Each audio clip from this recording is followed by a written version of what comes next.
To meet you, first of all.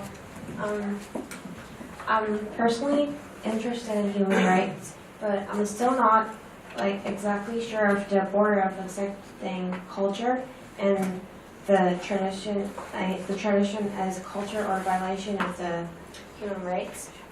And I want to know the exact standard of it, standard.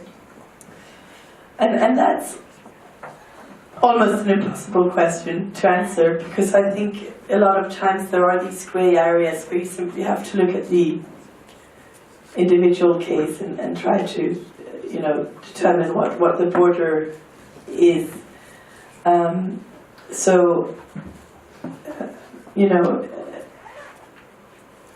Culture is an interesting thing because it can change over time.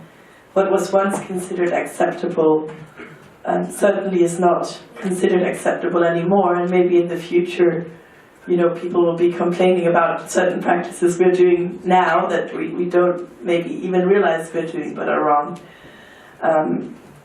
So the limit of what human rights is and what we consider a basic right, I think is always shifting, and it's always our intention to make it broader and broader within reasonable limits of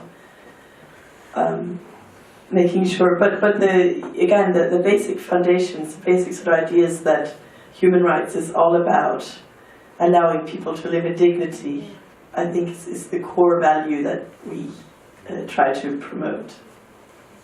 Thank you for anything.